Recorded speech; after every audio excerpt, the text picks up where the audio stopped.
In Tokyo's Metropolitan Gymnasium, a calm karate master was about to showcase the kata that defined a lifetime.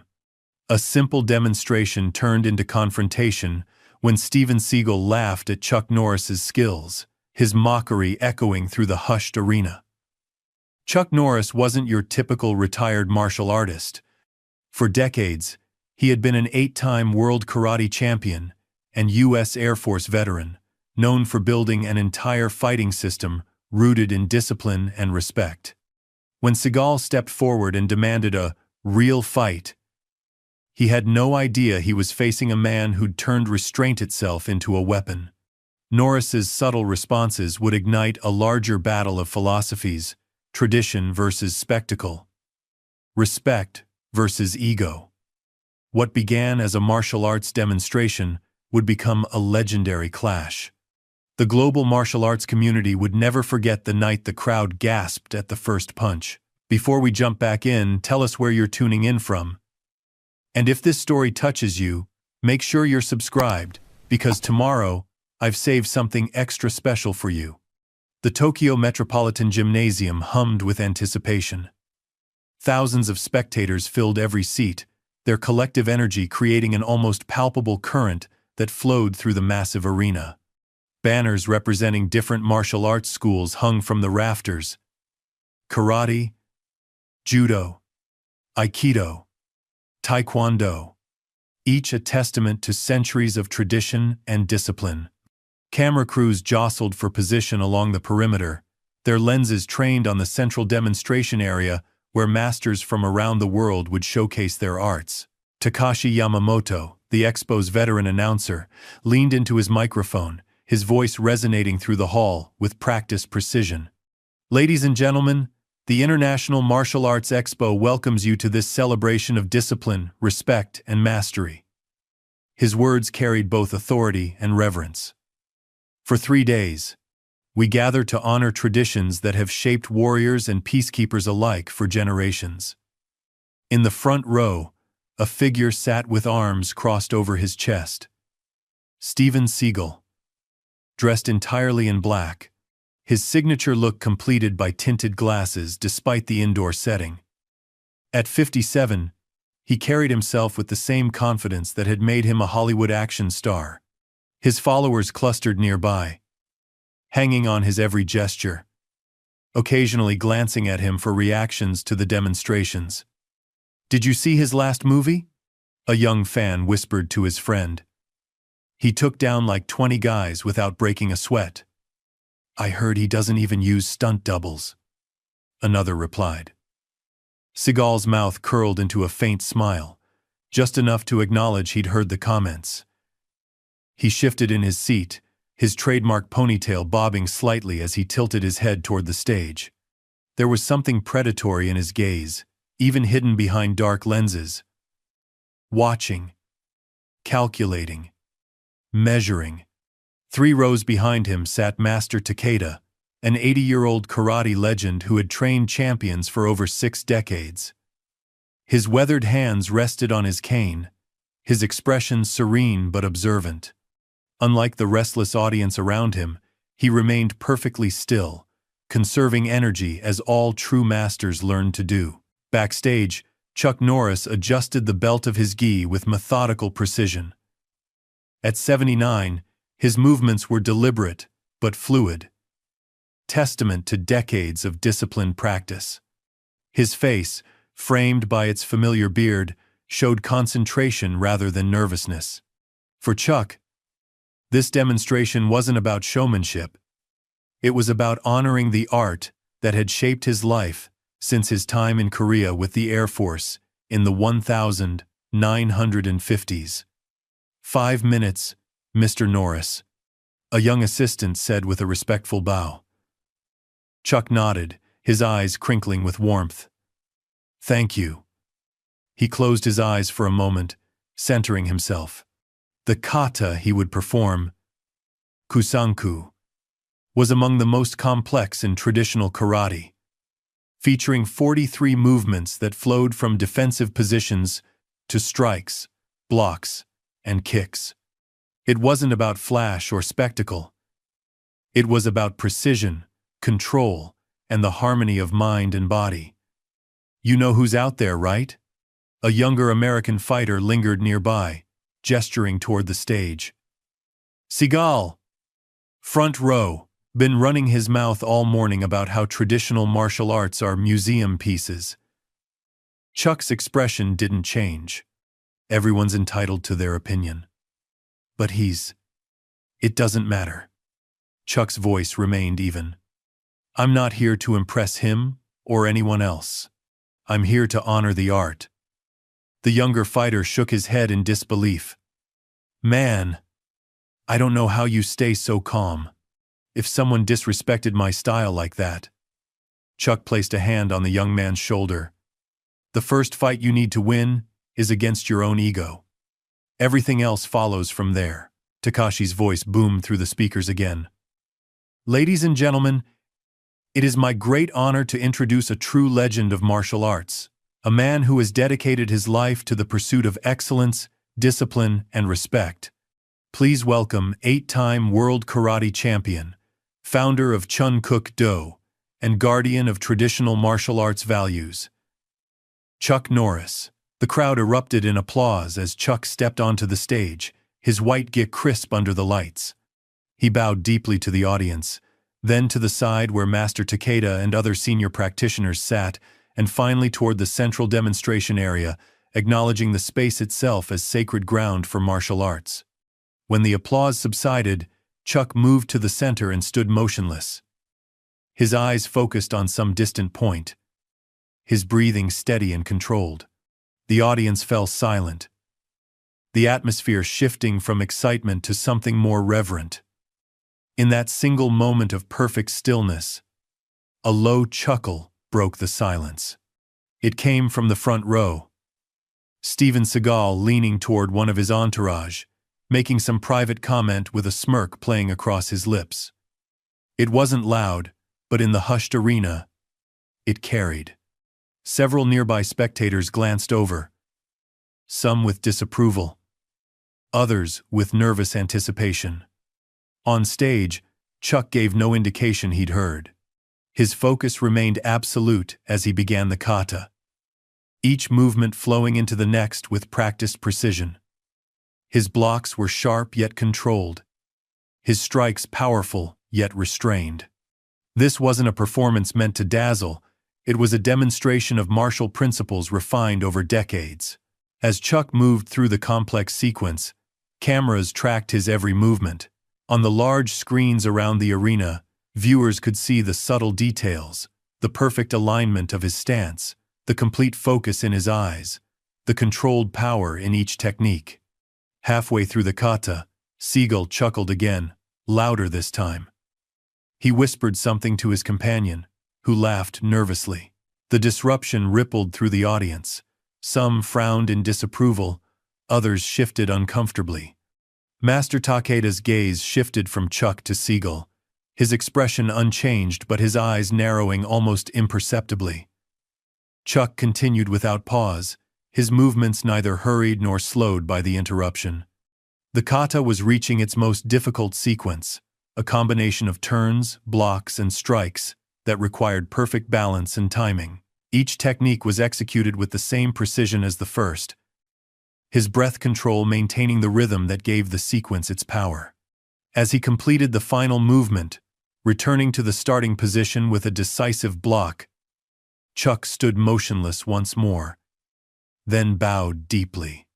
The audience erupted in applause, all except the small cluster surrounding Seagal, who remained seated, arms folded, that same knowing smirk playing at his lips. Chuck bowed again to Master Takeda, who nodded slightly in acknowledgement. As Chuck turned to leave the stage, Takashi approached with the microphone to thank him. But before he could speak, another voice cut through the applause. If I may. Steven Seagal had risen from his seat and was approaching the stage, hand extended toward Takashi. The announcer hesitated, glancing from Seagal to Chuck with uncertainty. Chuck gave a slight nod. Permission to let events unfold as they would. Seagal took the microphone, his movement onto the stage smooth and deliberate. He turned to face the audience, standing not beside Chuck but slightly in front of him. A subtle positioning that didn't go unnoticed by the martial artists in the crowd. "Ladies and gentlemen," Seagal began, his voice carrying the same confident drawl that had become his trademark in films. "What we've just witnessed is certainly impressive." The word hung in the air, laden with insincerity. "Impressive," he continued. "In the same way, museum pieces are impressive. Beautiful to look at. Interesting from a historical perspective." A murmur ran through the crowd. Chuck remained still, his expression neutral. "But let's be honest with ourselves." Seagal turned slightly, gesturing toward Chuck without quite looking at him. "In today's world, these traditional forms are just that. Forms. Choreography. They're about as practical in a real fight as a ballet routine." The murmur grew louder. Some audience members called out in protest, while others leaned forward, intrigued by the tension unfolding before them. "Real combat," Seagal continued, his voice rising over the noise, "isn't about pretty movements or ancient rituals. It's about effectiveness, adaptability, about what works when your life is on the line." He turned now to face Chuck directly, his smirk stretching into something more challenging.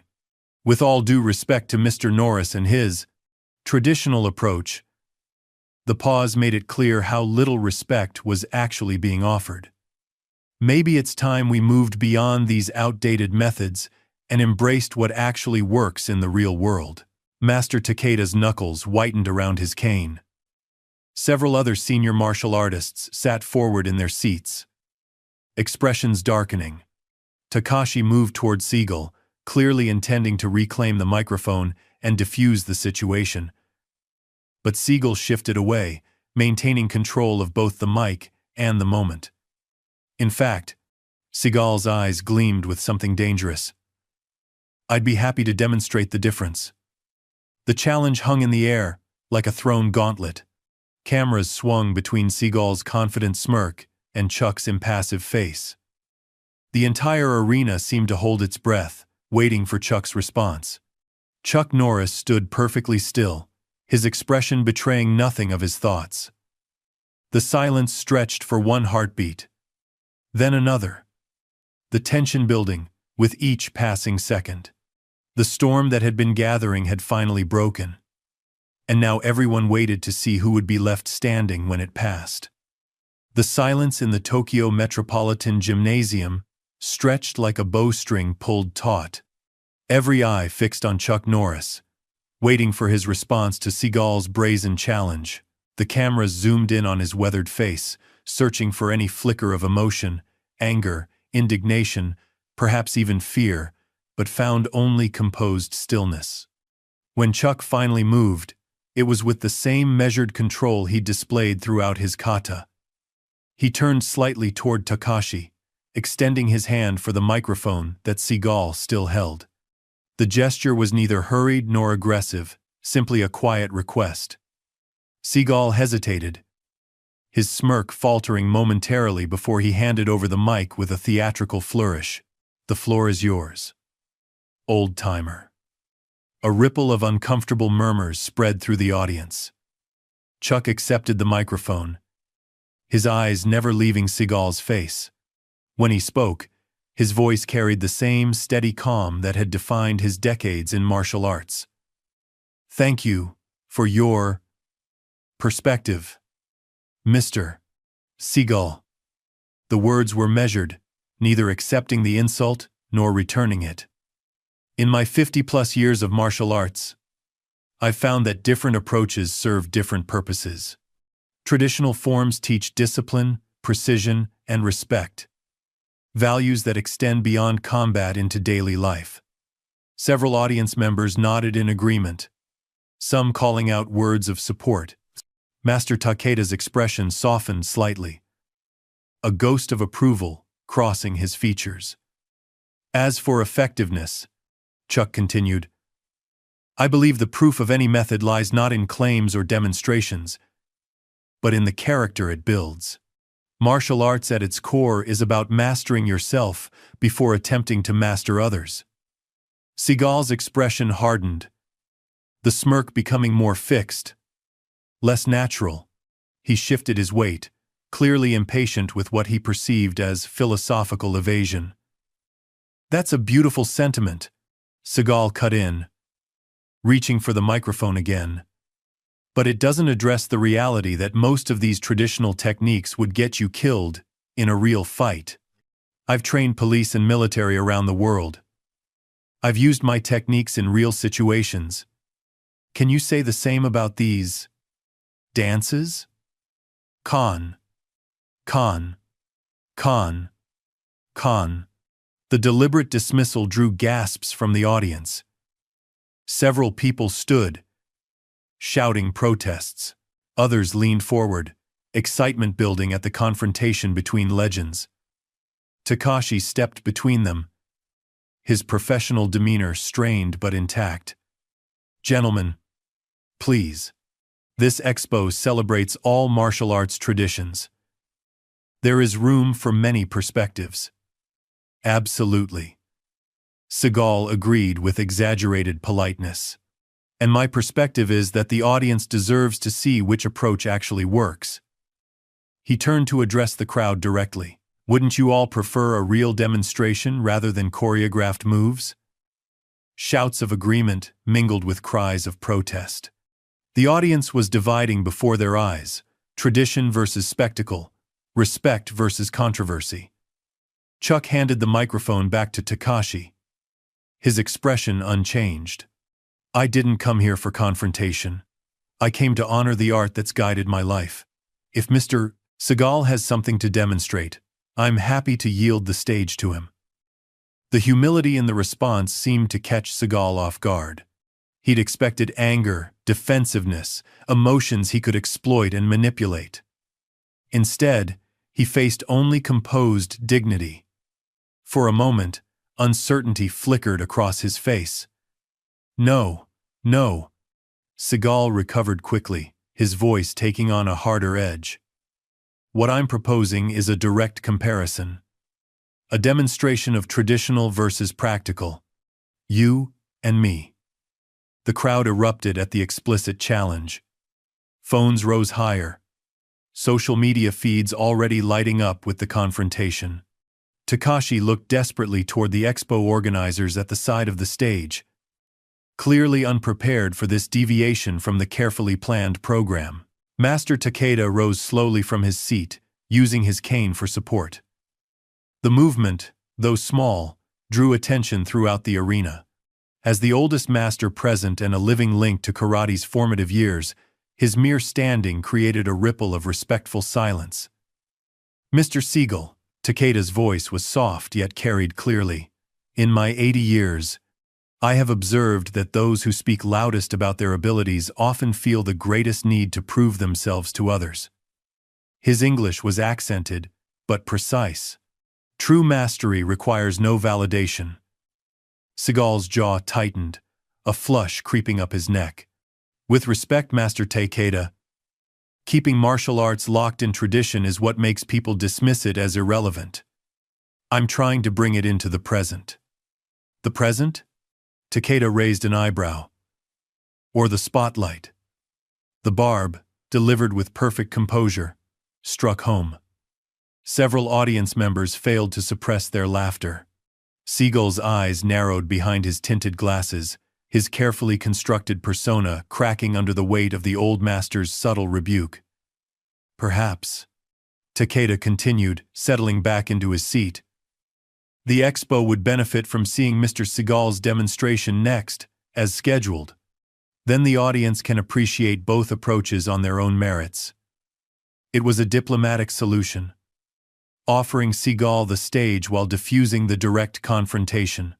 Takashi seized the opportunity, announcing, "Ladies and gentlemen, we'll now proceed with our next demonstration by Steven Seagal, showcasing his unique approach to Aikido."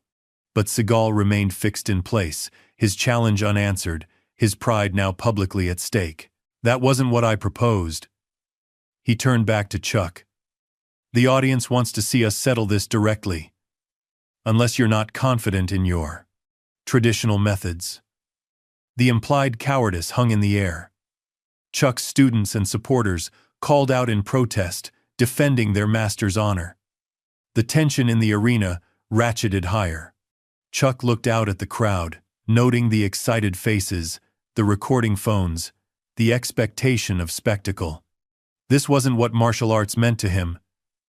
This hunger for conflict rather than demonstration, for victory rather than excellence. But he also recognized that walking away now would be seen as a concession that traditional methods couldn't stand up to scrutiny. Telling and preparing this story took us a lot of time, so if you are enjoying it, subscribe to our channel. It means a lot to us. Now back to the story. If this is what the expo has become, Chuck said quietly to Takashi. Though the microphone caught his words, perhaps there's something wrong with our approach to martial arts today. Takashi nodded sympathetically, but gestured helplessly at the crowd, now chanting for the face-off. Chuck turned to Seagal, who stood with arms crossed, smirk firmly back in place. I didn't come here to fight, Mr. Seagal. I came to demonstrate the values and techniques of traditional karate. And I'm offering you the chance to prove they work, Seagal countered. Unless they don't. The simple trap was sprung. Refuse and appear afraid. Accept and violate his own principles. Chuck looked toward Master Takeda, whose slight nod conveyed a complex message. Sometimes defending tradition requires stepping beyond its comfortable boundaries. Very well, Chuck said finally. Not a fight, but a controlled demonstration comparing approaches. No intent to injure, just to illustrate principles. The crowd roared its approval. Takashi, recognizing he'd lost control of the program, tried to regain some semblance of order. Ladies and gentlemen, it seems we'll have an unscheduled comparative demonstration between Chuck Norris and Steven Seagal. Please remember this is an exhibition of techniques, not a competitive match. But his words were drowned by the crowd's excitement. This wasn't about technique anymore. It was about the collision of two legends, two philosophies, two egos. One built on quiet discipline, the other on loud confidence. Seagal removed his black leather jacket, handing it to one of his entourage who had rushed to the stage. Underneath, he wore a traditional Aikido gi top, revealing he'd come prepared for physical demonstration. No intent to injure. He agreed, with a smile that suggested limited commitment to the constraint. Just to educate. As assistants quickly cleared the central area, creating space for the impromptu demonstration, Chuck centered himself. This wasn't how he'd intended to represent the art he loved. But perhaps there was a lesson here too, that sometimes defending tradition meant adapting to unexpected challenges. In the front row, Master Takeda watched with sorrowful eyes. He'd seen this story play out before. Pride, challenging wisdom, spectacle, overshadowing substance. The only question was whether the lesson would be learned before or after the fall. Behind them, the crowd's excitement built to a fever pitch. Phone cameras flashed by the hundreds, social media already ablaze with news of the confrontation. Whatever happened next would be witnessed not just by those present, but potentially by millions online. Seagal rolled his shoulders, loosening up with theatrical flair. Ready when you are, legend. The last word dripped with sarcasm. Chuck simply nodded. Hands relaxed at his sides. Breath steady. He didn't need to prepare. He'd been prepared for 50 years. The storm had fully broken now. And in its center stood two men. One fueled by the need to prove his superiority. The other, reluctantly defending something far more important than personal pride. The central floor of the Tokyo Metropolitan Gymnasium had transformed. What moments ago had been a demonstration space now felt like an arena, with Chuck Norris and Steven Seagal facing each other across 8 feet of polished wood. The overhead lights seemed to intensify, casting dramatic shadows that emphasized the contrast between the two men. Chuck, in his traditional white gi, Seagal in his black Aikido uniform. Takashi stood at the edge of the area, microphone in hand but momentarily silent, uncertain how to frame what was unfolding. This wasn't part of any script or schedule. The expo's organizers huddled nearby, torn between concern over liability and recognition of the unprecedented publicity this moment would generate. For those just joining us, Takashi finally said, his professional instincts taking over, we are witnessing an impromptu demonstration between two martial arts legends. Chuck Norris representing traditional karate and Steven Seagal showcasing his adapted Aikido style. This is an exhibition of techniques, not a competitive match. The qualification seemed almost laughable, given the tension crackling between the two men. The audience had fallen into an expectant hush, broken only by the clicking of camera shutters and the occasional whispered comment. Seagal circled slowly to his right, hands raised in Aikido's characteristic open-palmed stance. His movements were fluid and graceful despite his size, a reminder that beneath the Hollywood persona lay genuine skill developed over decades. Traditional first, he called out, loud enough for nearby spectators to hear. Show us what these ancient techniques can do. Chuck remained centered, his stance solid but not rigid, hands relaxed at his sides. Martial arts isn't about showing off, he replied evenly. It's about responding appropriately to the situation at hand. Then respond to this situation, Seagal challenged, suddenly stepping forward with an open-handed strike aimed at Chuck's chest. The movement was quick for a man of Seagal's build, but to those familiar with martial arts at this level, it was telegraphed, almost deliberately so. A test, rather than a serious attempt. Chuck didn't block dramatically or counterattack. He simply wasn't there when the strike arrived. Having shifted his weight and rotated his body just enough for Seagal's hand to pass through empty space. The movement was so minimal, so efficient, that many in the audience didn't even register how it happened. Seagal's momentum carried him slightly forward. He recovered quickly, nodding with exaggerated appreciation. Nice evasion. Very traditional. But eventually, you have to actually engage, not just avoid. Engagement isn't always physical, Chuck replied, his voice carrying clearly despite its measured tone. Sometimes the wisest response is no response at all.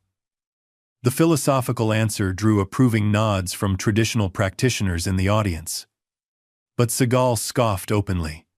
Tell that to someone trying to take your head off.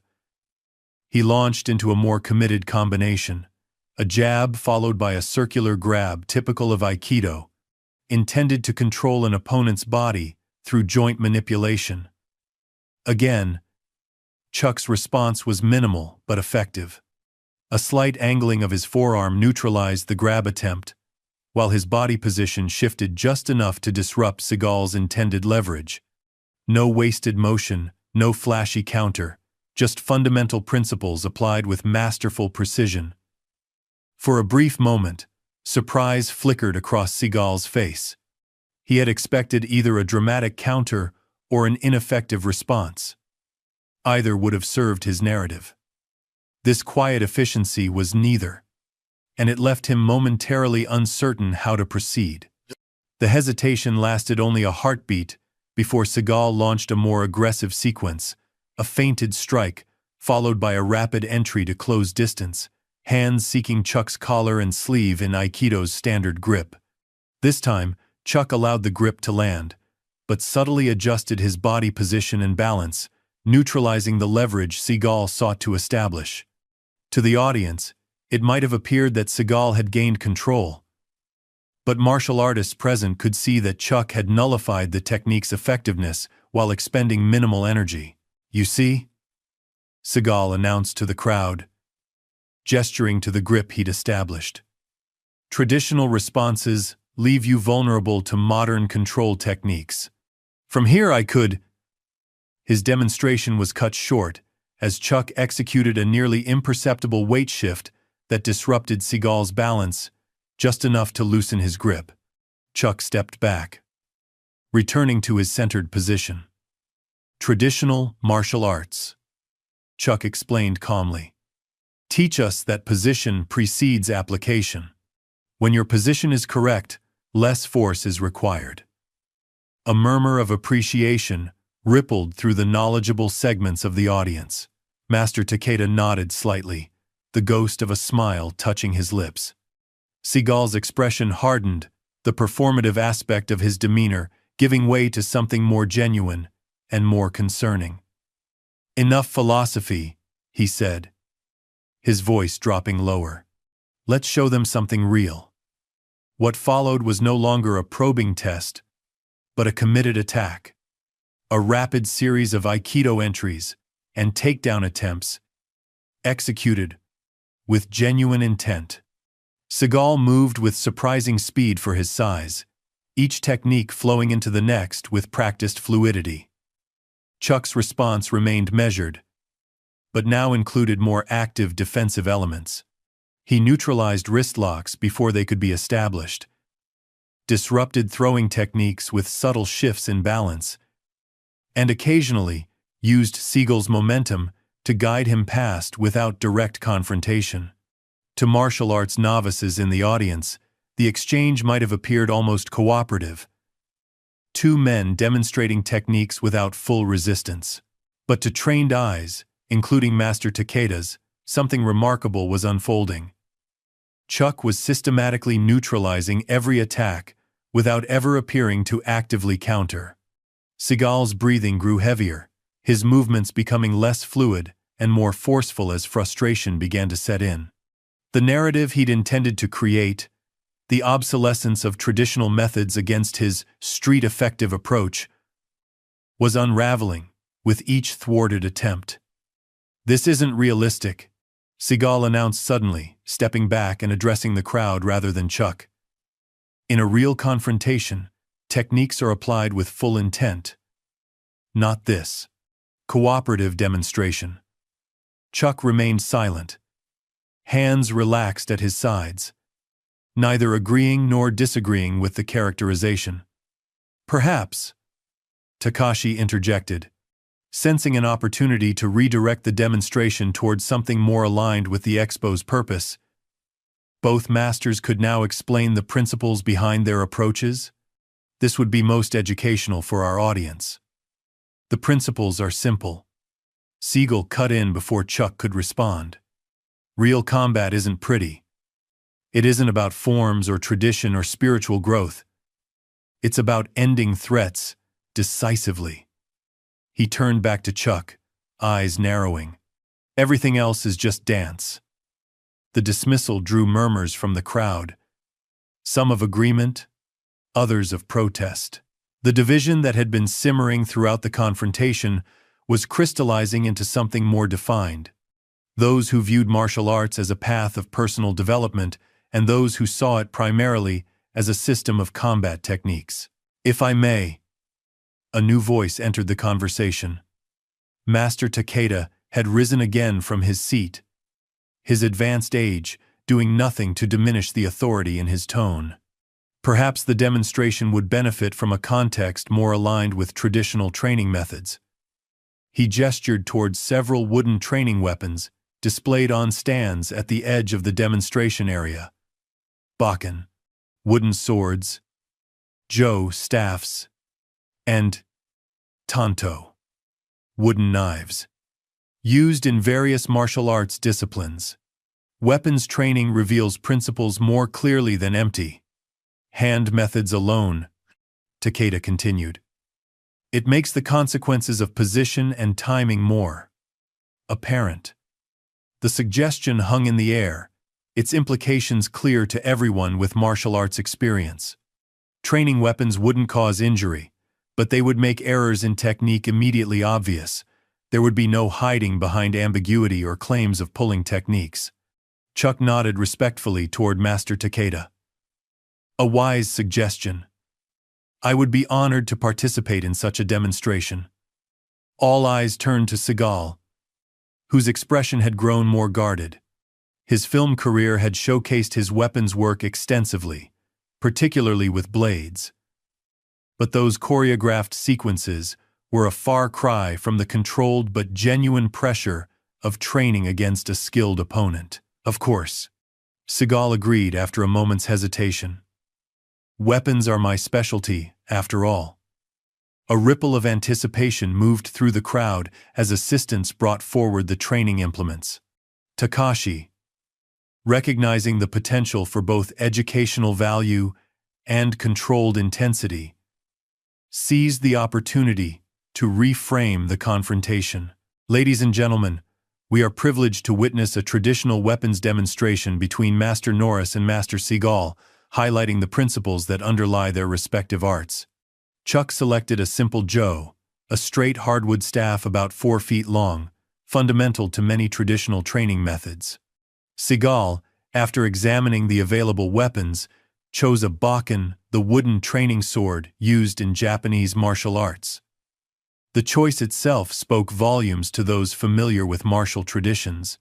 The jo represented simplicity, versatility, and defensive principle. The bakken, while equally traditional, carried more aggressive connotations, a weapon designed primarily to strike rather than control. As they returned to the center of the demonstration area, the atmosphere in the arena shifted again. The earlier tension of personality and ego was being channeled into something more focused, a genuine demonstration of martial principles through traditional training methods. Master Takeda nodded approvingly. Sometimes, he reflected, the path forward required a strategic step back to fundamentals. Chuck and Seagal faced each other again. Training weapons held in ready positions, the overhead lights gleamed on polished wood. For a moment, the years seemed to fall away from both men, beneath the celebrity, beyond the persona. Two martial artists prepared to engage in one of the oldest forms of dialogue their traditions knew. Center yourself, Master Takeda called softly from the sidelines. Remember that the weapon is merely an extension of your principles, not a substitute for them. Seagal adjusted his grip on the bakken, its weight familiar in his hands.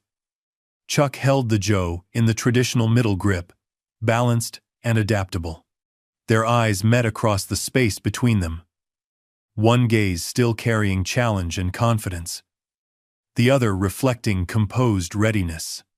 The paths of two men who had dedicated their lives to martial arts, who had followed those paths in radically different directions, were about to cross in a way neither had anticipated when the day began. And in that crossing might be revealed not just the effectiveness of techniques, but the character those techniques had helped to forge over decades of practice. For all the tension and drama that had preceded this moment, there was now something almost ceremonial in the atmosphere. A recognition that beyond the personalities and philosophies, beyond Hollywood and ego, they were participating in a tradition that stretched back centuries. The question that hung in the air was no longer simply whose approach was more effective, but whose approach had created the more effective human being. The hardwood floor of the demonstration area seemed to shrink as Chuck and Seagal squared off, training weapons held at ready positions. The bakken in Seagal's hands gleamed under the lights as he assumed a high stance, the wooden sword raised above his head in the classic kesagiri position, poised for a diagonal cutting strike. Chuck held the jo in a middle grip, the staff parallel to the ground, his posture balanced and open. The contrast in their approaches was immediately apparent. Seagal's stance projected imminent action, potential energy coiled and ready to release. Chuck's conveyed patient readiness, neither committing nor retreating. Master Takeda raised a hand, then lowered it deliberately. Hajime, he said softly. Begin. Seagal moved first, as everyone expected. The Bakken traced a whistling arc through the air as he stepped forward with surprising quickness for his size, executing a textbook diagonal cut. The technique was clean, powerful, and committed. A genuine expression of the sword art's principles, rather than mere showmanship. Chuck's response came not from the standard Joe techniques taught in dojo training, but from something more fundamental, an understanding of distance, timing, and the geometry of conflict. The staff rotated in his hands as he stepped offline, its end rising to meet the Bakken's path at precisely the angle needed to redirect, rather than directly oppose the force of the cut. Wood met wood with a sharp crack that echoed through the arena. But unlike the dramatic clashes seen in martial arts films, there was no prolonged struggle, no test of strength. The Joe simply guided the Bakken's path slightly wider than intended, allowing Chuck to establish a new position of advantage. Seagal recovered quickly, transitioning to a horizontal cut with professional smoothness. Again, Chuck's response was minimal but precisely calculated. A slight adjustment of the Joe's angle, a subtle shift in foot position, and the attack passed harmlessly by. "You're just defending," Seagal called out, loud enough for the front rows to hear. Traditional martial arts in a nutshell. All reaction, no initiative. He punctuated the criticism with a thrust aimed at Chuck's midsection. Faster and less telegraphed than his previous attacks. This time, Chuck used the Joe more actively, a circular parry that not only deflected the thrust, but momentarily disrupted Seagal's structure, causing him to take a half step back to maintain balance. "Initiative doesn't always mean attacking first," Chuck replied calmly. "Sometimes it means controlling the space so effectively that your opponent must commit to disadvantageous actions." The exchange was drawing murmurs of appreciation from martial artists in the audience. This wasn't the flashy conflict many had expected, but something more subtle and, to trained eyes, more revealing. They weren't witnessing a fight. They were watching a physical dialogue about fundamental principles. Seagal's next sequence came with greater intensity. A combination of cuts and position changes designed to overwhelm Chuck's defensive methodology. The Bakken became a blur of motion, attacks flowing from multiple angles with genuine skill and committed intent. This was no longer just a demonstration, it was Seagal's determined effort to prove his point through decisive action. Chuck's response evolved as well, the Joe moving with increasing activity to meet each attack. Yet even as his defense became more dynamic, it retained its essential economy. No wasted motion, no excessive force, each action serving multiple purposes simultaneously. Where Seagal sought to overwhelm through intensity, Chuck neutralized through efficiency. From his position at the edge of the demonstration area, Master Takeda watched with sharp eyes that missed nothing. What he saw confirmed what he had suspected from the beginning. Two highly skilled martial artists whose abilities were shaped not just by their training, but by the philosophies they had embraced.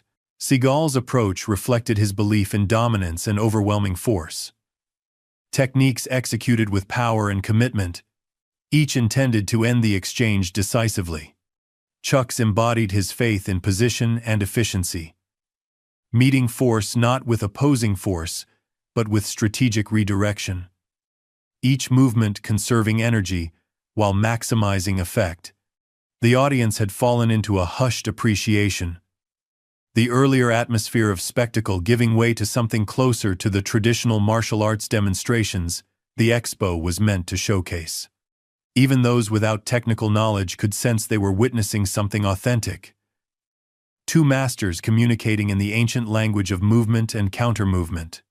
After a particularly intense sequence, Seagal stepped back, breathing heavily but with satisfaction evident in his expression. "Not bad for traditional methods," he acknowledged, the backhanded compliment delivered with a return of his trademark smirk. "But defense only takes you so far. Eventually, you have to engage. Engagement takes many forms. Chuck replied, his breathing controlled and even. Not all of them involve attacking. Seagal's eyes narrowed at what he perceived as another philosophical evasion. In the real world, conflicts end when someone takes decisive action. He raised the bakken again, shifting to a lower stance. Let me show you what I mean. What followed was Seagal, at his most technically impressive. A series of fluid movements that showcased why, beneath the Hollywood persona and controversial reputation, he was legitimately considered a skilled martial artist. The bakken became an extension of his body, cuts flowing into thrusts, each technique setting up the next in a cascade of offensive pressure designed to overwhelm any defense. Chuck met the onslaught with increasing dynamism, the jaw moving in precise arcs and angles. Where before he had primarily redirected, now he actively intercepted. The staff finding the optimum point of contact to neutralize each attack before it fully developed. The exchange accelerated, wood striking wood in a rhythm that spoke of decades of training on both sides. For nearly a minute, they moved across the demonstration area in this intense dialogue of action and response. Seagal pressed forward continuously, each technique committed and powerful. Chuck yielded space strategically, drawing his opponent into positions that gradually diminished the effectiveness of the bakken's longer reach. Then came the moment many martial artists present had been anticipating. Seagal, frustrated by his inability to land a decisive blow, overcommitted to a downward strike, putting fractionally too much weight forward, extending slightly beyond optimal structure. The error would have been imperceptible to untrained observers, but at this level of skill, it represented a critical opening. Chuck's response was immediate but not aggressive. The jaw swept upward in a controlled arc that caught the bakken mid-descent, simultaneously disrupting Seagal's balance and creating an angle that placed the staff's end at a position that, had this been actual combat, would have struck Seagal's exposed throat. Chuck didn't complete the counter. He simply established the position, held it for a heartbeat, so its implications were clear, then withdrew to a neutral stance. The message was unmistakable to anyone with martial arts training. In a real encounter, the exchange would have ended decisively in that moment. A ripple of murmurs spread through the audience. Seagal stood motionless for a second, bakken still extended, the reality of what had just occurred registering in his expression. Something shifted in his eyes. A flash of genuine anger, quickly masked by a return of his performance persona. "Cute trick," he said, loud enough for nearby spectators to hear. "But in a real situation, things aren't so clean." He rotated his shoulders, bakken returning to guard position. "Let's try something with a bit more intensity, shall we?" Before Takashi or anyone else could intervene, Seagal launched into another attack sequence. But now the demonstration quality had diminished, replaced by something closer to genuine combative intent. The bakken moved with greater speed and less control, techniques flowing with impressive fluidity, but without the safety margins expected in a demonstration context. "Mr. Seagal," Takashi called out, concern evident in his voice. "Please remember this is an exhibition." His words were cut short as Chuck once again neutralized Seagal's attack, this time with a more direct interception that stopped the bakken's momentum completely. For a moment, they stood locked in position, Seagal pressing forward with obvious physical effort, Chuck maintaining his stance with seemingly minimal exertion. "This isn't about winning or losing," Chuck said quietly. His words meant only for Seagal despite the microphones that caught them. "It's about what these arts teach us about ourselves." Seagal disengaged with a sharp movement, bakken returning to a high guard. His breathing had become heavier, frustration evident in the tightness around his eyes. "That's the problem with traditional martial arts," he replied, voice rising to ensure the audience heard. Too much philosophy, not enough reality. He punctuated the statement with a renewed attack, a combination that began with a feint before transitioning to a powerful horizontal cut aimed at Chuck's midsection. The technique was executed with skill, but also with a degree of force inappropriate for demonstration. Chuck's response showed the first sign of something beyond merely technical countering. The Joe moved with increased assertiveness, not just redirecting the Bakken but actively controlling it, guiding Seagal's momentum into a position that momentarily compromised his balance. Seagal recovered quickly, but there was a new wariness in his movements. He had expected either to overwhelm Chuck's traditional approach or to expose its limitations against his more practical method. Instead, he found himself increasingly on the defensive, despite being the aggressor. A paradox that cut to the heart of their philosophical differences. From his position at the edge of the area, Master Takeda observed the shifting dynamic with knowing eyes. What had begun as a clash of techniques was revealing itself as something deeper. A contrast between two ways of being that extended far beyond martial methodology. The audience sensed it too. The earlier cheers and calls had given way to a focused silence, broken only by the sharp crack of wood meeting wood.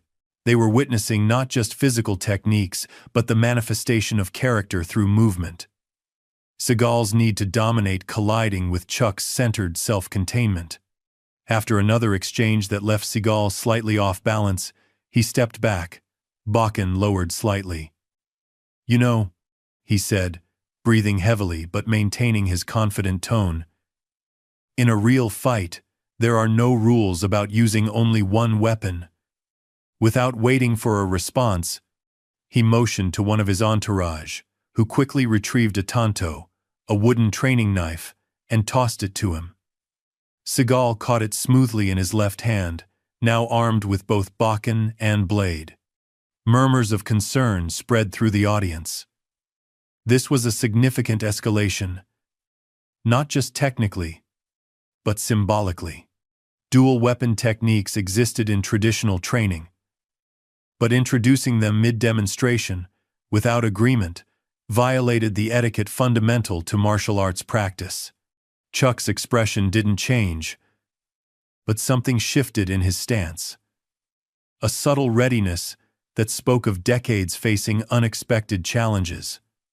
"If that's the path you choose," he said simply. Takashi moved to intervene, but Master Takeda raised a hand, stopping him. The old master's eyes were sharp with concentration as he watched the scene unfold. This moment, he understood, had become about something far more significant than a technical demonstration. Seagal advanced with renewed confidence, the Bakken and Tanto working in coordination to create attacking patterns designed to divide attention and overwhelm defense. It was impressive from a technical standpoint. Genuine skill applied with committed intent. Chuck's response evolved as well.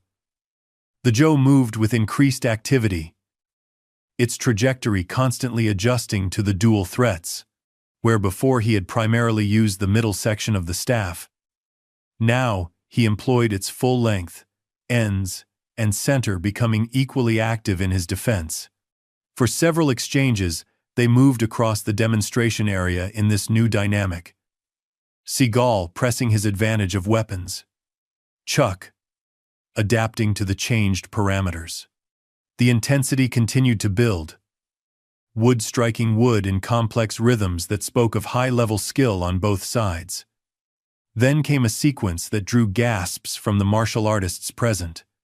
Seagal launched a coordinated attack, Bakken sweeping horizontally, while the Tanto thrust toward Chuck's midsection. It was a textbook combination that should have forced an impossible defensive choice. Chuck's response defied conventional expectation. Rather than attempting to block both weapons, he stepped into the attack. The Joe moving in a tight spiral that simultaneously caught the Bakken mid-swing and intercepted the Tanto's path. In the same flowing movement, he established a position that trapped both of Seagal's arms momentarily, while the end of the Joe rose to a point directly before Seagal's face. The entire sequence took less than a second, so fast that many in the audience didn't fully register what had happened until it was over. What they did see was the result. Seagal frozen in mid-attack, both weapons effectively neutralized, while Chuck maintained a position of complete control. For a heartbeat, they remained locked in this tableau, the physical embodiment of their philosophical difference. Seagal had sought to overwhelm through force and aggression. Chuck had responded with positioning and efficiency that rendered that force irrelevant. Chuck stepped back, returning to a neutral stance. Joe held vertically at his side in a position of non-engagement. The message was clear to everyone with eyes to see. The exchange could have ended decisively at any moment of Chuck's choosing. That it hadn't was itself a demonstration of the control and restraint central to his martial philosophy. A profound silence fell over the arena. Even those who had been cheering for confrontation seemed to recognize they had witnessed something beyond a mere contest of techniques. For a brief moment, the veil between performance and reality had parted, revealing the true nature of mastery, not domination of others, but command of oneself. Seagal remained motionless, Bakken and Tonto still extended. His expression was unreadable behind a mask of professional control, but the tightness in his jaw betrayed the internal struggle. For a man whose identity was built on projecting unassailable confidence, this moment represented a fundamental challenge. "I believe," Master Takeda's voice broke the silence, measured and clear, "that both demonstrations have shown us valuable aspects of martial arts practice. Perhaps we should thank both masters for their willingness to share their knowledge." The diplomatic intervention provided Seagal a dignified exit from a situation that had developed far differently than he had intended. He lowered his weapon slowly, the performer's mask sliding back into place as he gave a slight bow. Not to Chuck directly, but to the audience. "Always happy to give people something worth watching," he said, his voice carrying that familiar drawl, though it lacked some of its earlier confidence. "Hope you all got your money's worth." Chuck returned the Tonto and Bakken to the weapons stand with respectful care, then placed his Joe alongside them. Each movement was performed with the same mindful precision he had shown throughout. No hurry, no triumph, just the continuation of practiced discipline. When he turned back to face the audience, his expression remained calm, betraying neither victory nor vindication. He bowed deeply to Master Takeda, then to the audience, and finally, most significantly, to Seagal himself. "Thank you for the opportunity to share perspectives," he said simply. The crowd erupted in applause, not the excited cheering of spectacle, but the deeper appreciation of witnessing something authentic. Many rose to their feet, including several martial arts masters who had watched the exchange with professional interest. Master Takeda nodded once, satisfaction evident in his subtle smile. The lesson had been delivered not through words or philosophy, but through the irrefutable language of action, the only dialect some were capable of understanding. As Takashi moved to regain control of the program, announcing the next scheduled demonstration, Chuck and Seagal found themselves momentarily side by side at the edge of the demonstration area. Away from the microphones and camera angles, there was just the private space between two men who had dedicated their lives to martial arts. However differently they had interpreted its lessons. "You could have ended it earlier," Seagal said quietly, a statement rather than a question. Chuck nodded slightly. "That wasn't the point." "Then what was?" Chuck considered his response carefully. "To show that martial arts at its best isn't about who wins or loses, but about how we conduct ourselves along the way." Seagal's expression remained guarded, but something shifted in his eyes. Not acceptance, perhaps, but the first crack in a facade that had been maintained for decades. Before he could respond, His entourage surrounded him, creating a buffer between him and the moment of vulnerability. Chuck watched as Seagal was led back to his seat, already reassuming the persona that had served him so well professionally. Confident, untouchable, larger than life. But something had changed, and everyone who had witnessed the exchange knew it, whether they could articulate it or not. The storm had passed, leaving behind not destruction but clarity. A reminder that in martial arts, as in life, true power often speaks most eloquently through restraint. The remainder of the afternoon unfolded with a strange duality. On the surface, the expo continued according to schedule, demonstrations flowing one into the next with professional smoothness. Beneath that surface, ripples from the unexpected confrontation between Chuck and Seagal spread through the arena like concentric circles from a stone dropped in still water. Clusters of spectators replayed what they had witnessed, perspectives colored by their own martial arts backgrounds or lack thereof. Social media was already ablaze with video clips and commentary, each person seeing in the exchange confirmation of their existing beliefs about martial arts, about Hollywood, about the men themselves. Did you see how Seagal tried to use that knife without warning? Total disrespect, one karate practitioner said to his companions. Norris was just playing it safe, countered another spectator. Seagal was the only one actually attacking. In a real fight, that's exactly the point they were demonstrating, interrupted an older judo instructor. A real fight isn't a showcase. It's about effectiveness, not entertainment. Similar conversations echoed throughout the gymnasium, the clash of perspectives mirroring in miniature the larger philosophical divide the demonstration had illuminated.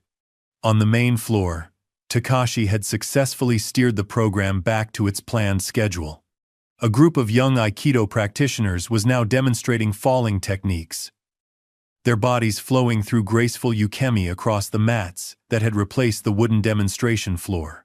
Chuck had returned to the preparation area, where he sat quietly drinking water, his gaze still crisp despite the intensity of the earlier exchange. Several of his students and associates hovered nearby, their expressions a mixture of concern and barely contained excitement.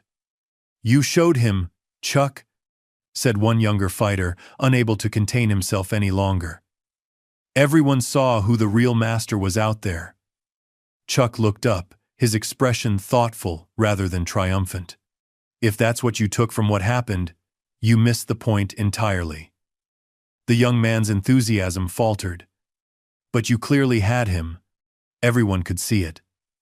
"This isn't about having or beating anyone," Chuck replied, his tone gentle but firm. "It was about demonstrating the principles that make martial arts valuable beyond fighting: discipline, respect, self-control."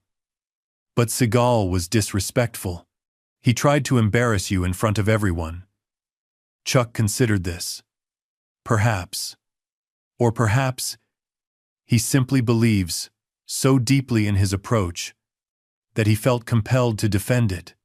Either way, how I responded was about honoring my principles, not reacting to his actions. Before the conversation could continue, a young Japanese woman in expo staff attire approached with a respectful bow. "Mr. Norris, Master Takeda has asked if you would join him for tea when you are ready.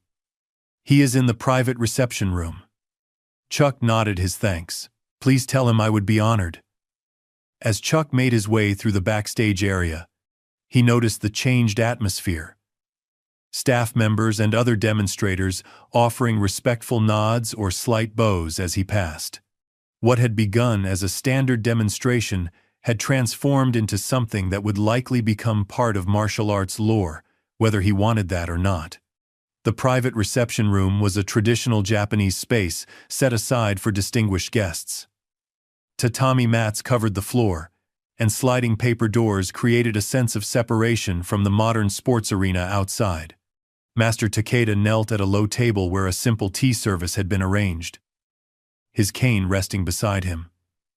"Please," the old master gestured to the cushion across from him. "Join me." Chuck removed his shoes at the threshold and entered with a respectful bow before kneeling in the formal Caesar position across from Takeda. For several moments, they observed the traditional silence as Takeda prepared the tea with practiced movements that transformed the simple act into something approaching art. "Your demonstration today," Takeda finally said, his English accented but precise, "was not what was planned, but perhaps it was what was needed." Chuck accepted the tea bowl with both hands and a slight bow.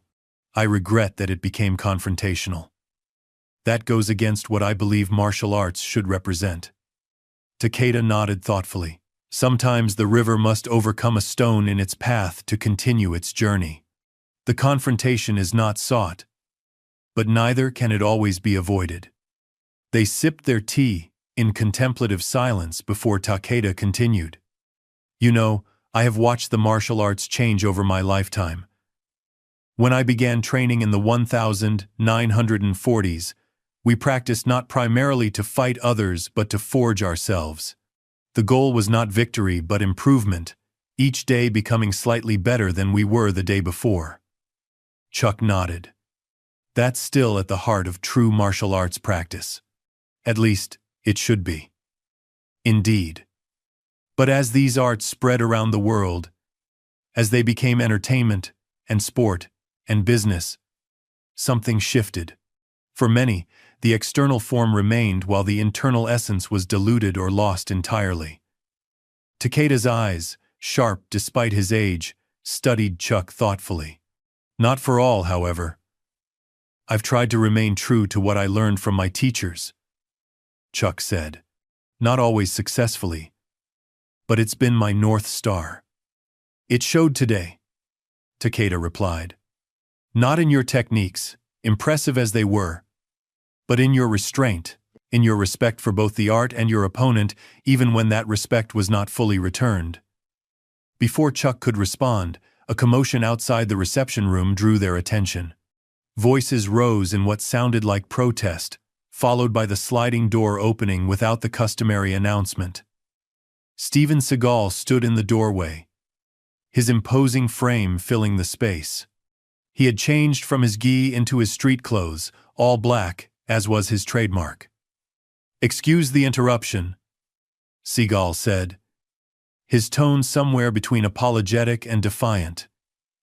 "They said I couldn't come back here, but I figured that didn't apply to me." Takeda's expression remained neutral.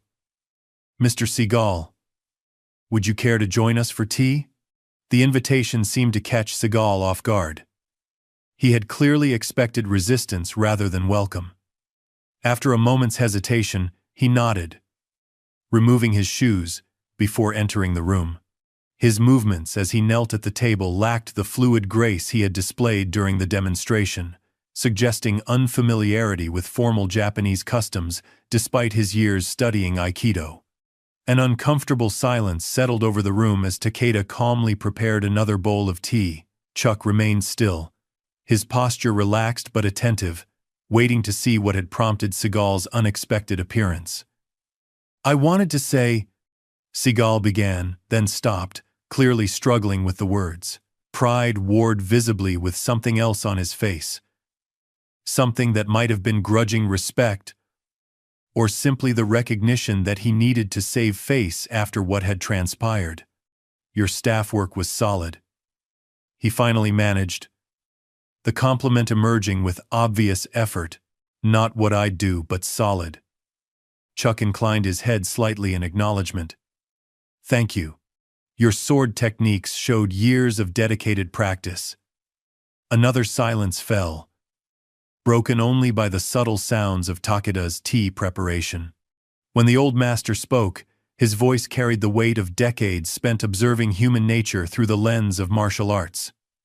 "In Japan, we have a concept called ma, the space between things, between notes in music, between movements in kata, between opponents in combat.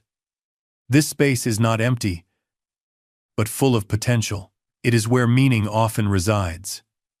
He passed a tea bowl to Seagal, with formal precision. Perhaps there is value in exploring the ma between your different approaches to martial arts. Seagal accepted the tea awkwardly, clearly unaccustomed to the ceremony, but making an effort to show appropriate respect. With all due respect, Master Takeda, I didn't come here for philosophy. I came because. He trailed off again, the uncharacteristic hesitation revealing how far outside his comfort zone this conversation had taken him. Seagal was accustomed to controlling narratives, to dominating spaces both physical and social. Here, in this traditional setting, those familiar tools were unavailable to him. Because something happened out there that didn't fit your expected script, Chuck suggested quietly. Seagal's eyes narrowed briefly. Then he gave a short nod. Something like that. I've been doing martial arts demonstrations for decades. I know how they're supposed to go. Perhaps, Takeda interjected gently. It went exactly as it needed to. The three men sat in silence, each contemplating the events of the day from their own perspective.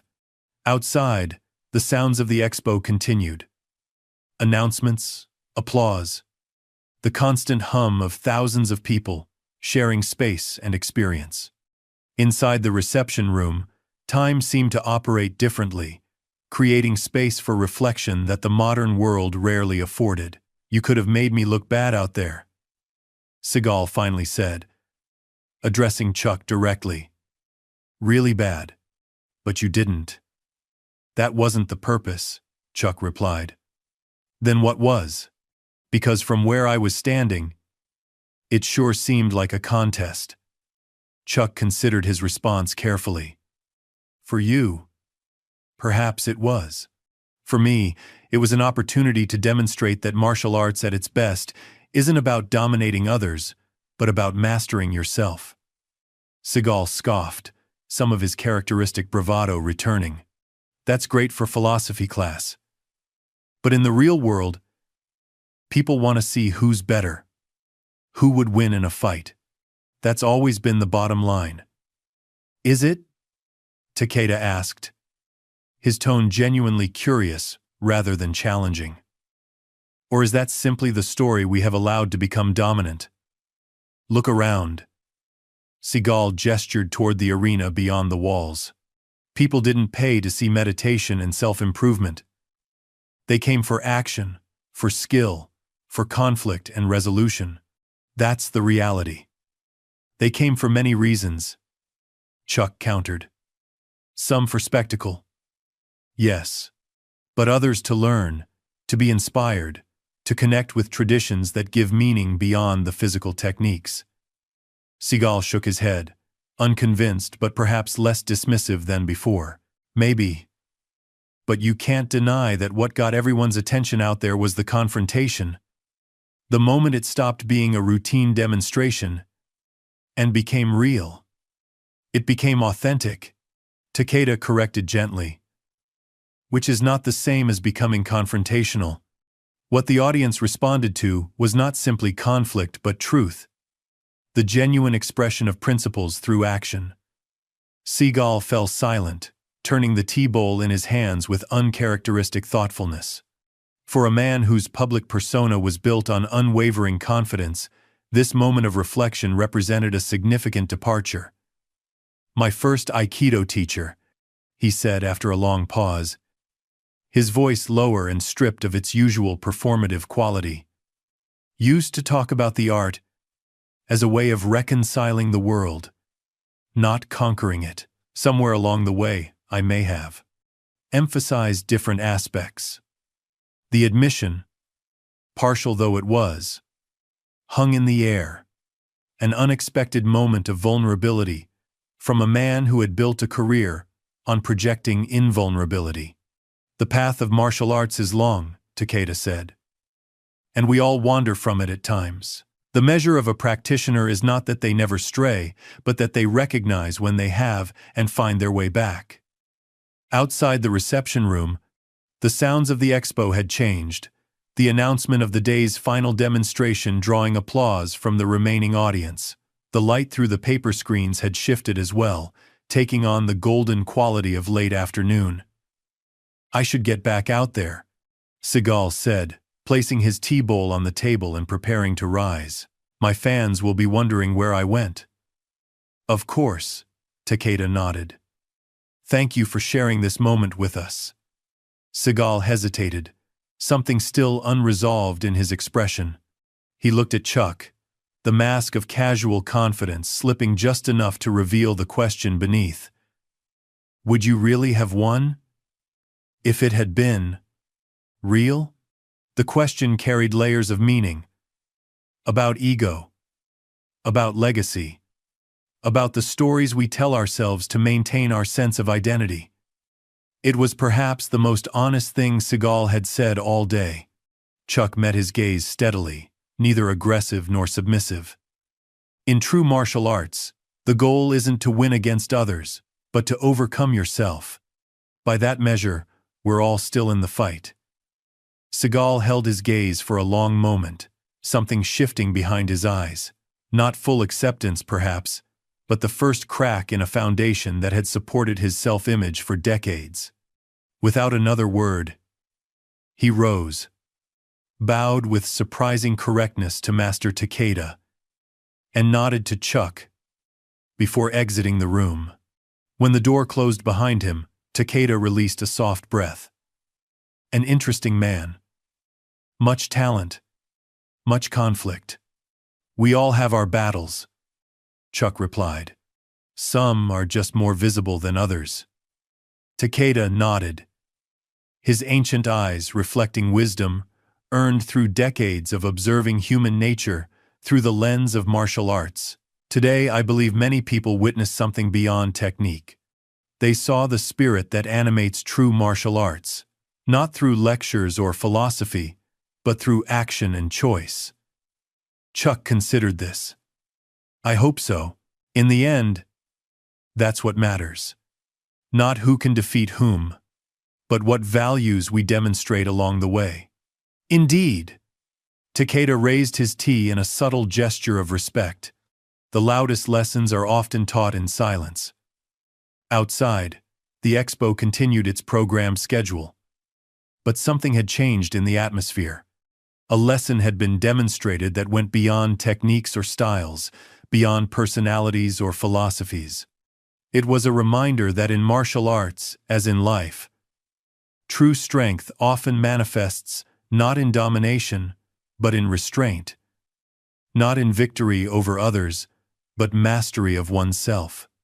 And in a world increasingly drawn to spectacle and confrontation, perhaps that was the lesson most worth remembering. Evening settled over Tokyo, the city's legendary skyline igniting with countless lights as dusk deepened into night. The International Martial Arts Expo's first day had officially concluded, thousands of attendees streaming from the Metropolitan Gymnasium into the cool evening air. Their conversations animated by what they had witnessed. "I still can't believe what happened with Norris and Seagal," one young practitioner said to his friends. "That's going to be all over the internet by morning." "It already is," another replied, holding up his phone. 20 million views and counting. Inside the gymnasium, as staff dismantled equipment and prepared for the next day's activities, Chuck Norris sat with the expo's organizers discussing adjustments to the following day's schedule. The confrontation with Seagal had created ripples that couldn't be ignored. "We've received requests from several news outlets for interviews with both you and Mr. Seagal," explained Matsuda, the expo's director. "Obviously, there is no obligation to participate, but it might provide an opportunity to refocus attention on the expo's educational purposes. I'd be happy to speak about traditional martial arts and what they offer contemporary practitioners," Chuck replied. "But I won't participate in anything that frames what happened as a contest between individuals." As Chuck made his way through the now quiet hallways toward the exit, He passed a practice room where a young woman worked through a complicated kata, her movements precise but slightly hesitant at the transitions. He paused, watching for a moment without interrupting. After completing the sequence, she noticed Chuck's presence and froze, eyes widening in recognition. "Please," he said with a gentle smile, "don't let me interrupt your practice." She bowed deeply. "Mr. Norris, thank you for what you showed today.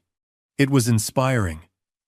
"You have excellent form," he replied, entering the room.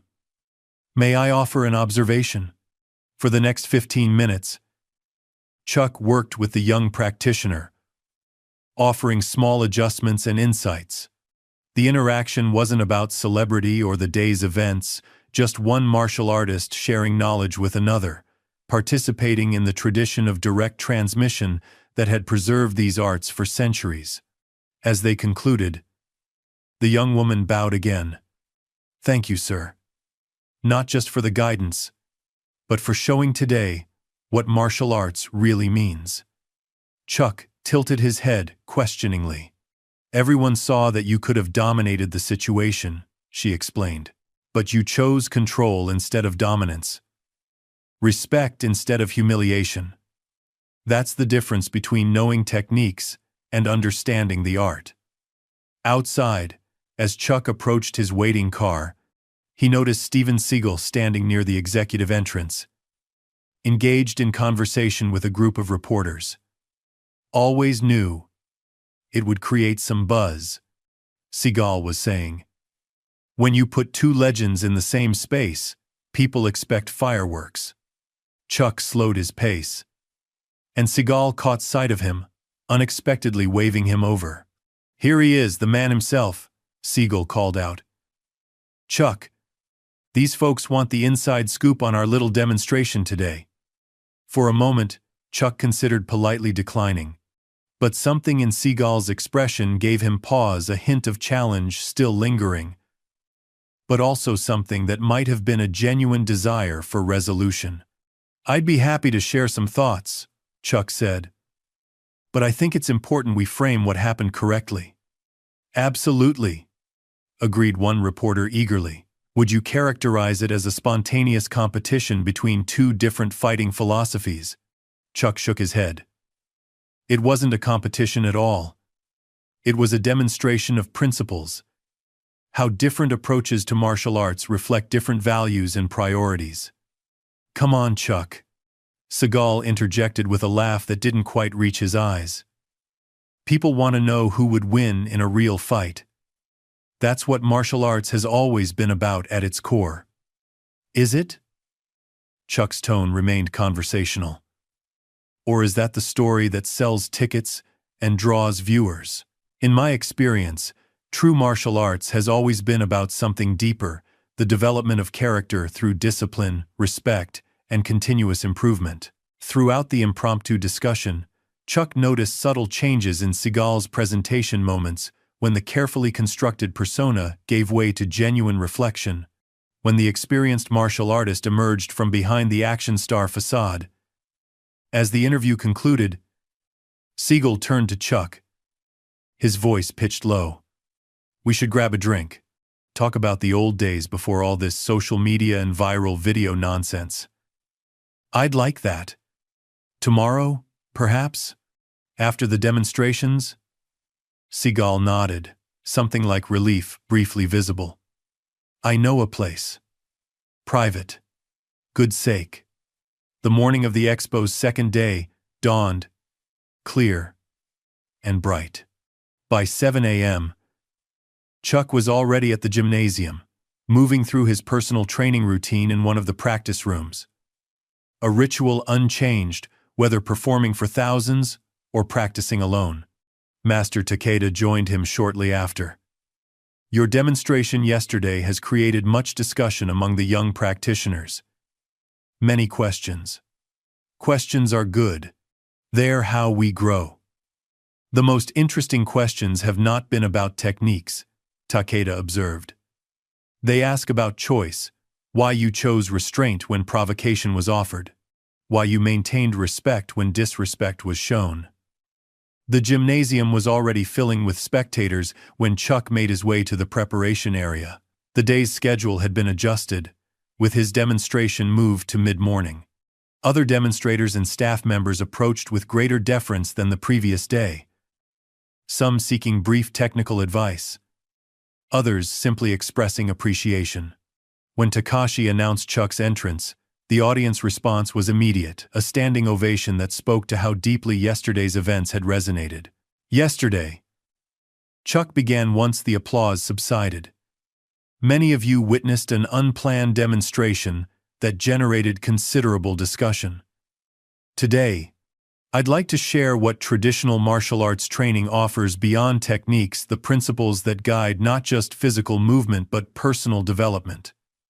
Throughout his presentation, he felt a particular quality of attention from the audience, not just entertainment or curiosity, but genuine engagement with the deeper aspects of martial arts practice. As promised, that evening Chuck met Seagal at a traditional izakaya tucked away on a quiet side street. Seagal had secured a private room and was alone, no entourage, no cameras, no performance required. "You know," Seagal said after they had shared sake in companionable silence, "I wasn't always like this." He gestured vaguely at himself. "When I started in Aikido, it was about the purity of the art. Effectiveness, yes, but also something more. The journey changes us all, sometimes in ways we don't expect." Hollywood. Seagal shook his head slightly. "It rewards certain things. Confidence becomes arrogance. Skill becomes spectacle. Before you know it, you're playing a character of yourself." Their conversation ranged widely from technical aspects of their respective arts to the challenges of maintaining authenticity in a world that rewarded image over substance. The final day of the expo arrived with a sense of anticipation different from the nervous energy that had preceded it. The scheduled closing ceremony had been modified to include a panel discussion featuring several masters, including both Chuck and Seagal, addressing tradition and innovation in martial arts. "Martial arts has always evolved," Seagal acknowledged during the discussion, surprising many with his balanced perspective. "The traditions we practice today were innovations in their time. The question isn't whether to preserve or progress, but how to do both with integrity." Chuck built on this point. The physical techniques may adapt to contemporary needs, but the core principles, discipline, respect, continuous improvement, ethical application, these remain constant across generations and styles. As the expo drew to its conclusion, Takashi invited all the participating masters to the stage for final acknowledgments. When Chuck and Seagal stood side by side, a spontaneous standing ovation erupted. Master Takeda offered closing remarks, his ancient eyes surveying the gathered crowd with quiet intensity. "In traditional martial arts, we speak of mushin, the no-mind state, where technique flows without interference from ego or fear. This state cannot be achieved through force of will. It emerges naturally when the practitioner transcends concern with winning or losing, with appearing strong or weak." He turned slightly, acknowledging Chuck and Seagal with a respectful nod. "What we have witnessed these past days is more valuable than any rehearsed demonstration. We have seen how martial arts principles manifest in response to unexpected challenges, how they shape not just physical techniques but character itself." As Chuck and Seagal parted ways outside the gymnasium, they shook hands. Not the confrontation many had anticipated days earlier, but something more meaningful. Two masters, acknowledging different paths toward the same destination. "So," Seagal said with unexpected lightness, "same time next year?" Chuck smiled. "I'll be here. Maybe with less drama and more substance." "Speak for yourself," Seagal replied, the familiar smirk now carrying a hint of genuine humor rather than arrogance. "Drama sells tickets, and substance builds character," Chuck countered. Maybe we need both, Seagal suggested. In the right proportion. Master Takeda, watching from a distance, nodded with quiet satisfaction. The expo had achieved its highest purpose, not just displaying techniques or celebrating traditions, but demonstrating how the ancient wisdom of martial arts remained profoundly relevant, the disciplining of ego in service to something larger than oneself. The storm had passed, leaving behind not destruction but clarity, and perhaps, for those with eyes to see and hearts to understand, a glimpse of what true mastery really meant.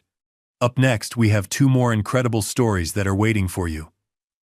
Just click the image you want to watch and it will take you there. If you enjoyed this video, make sure to subscribe. It would mean a lot.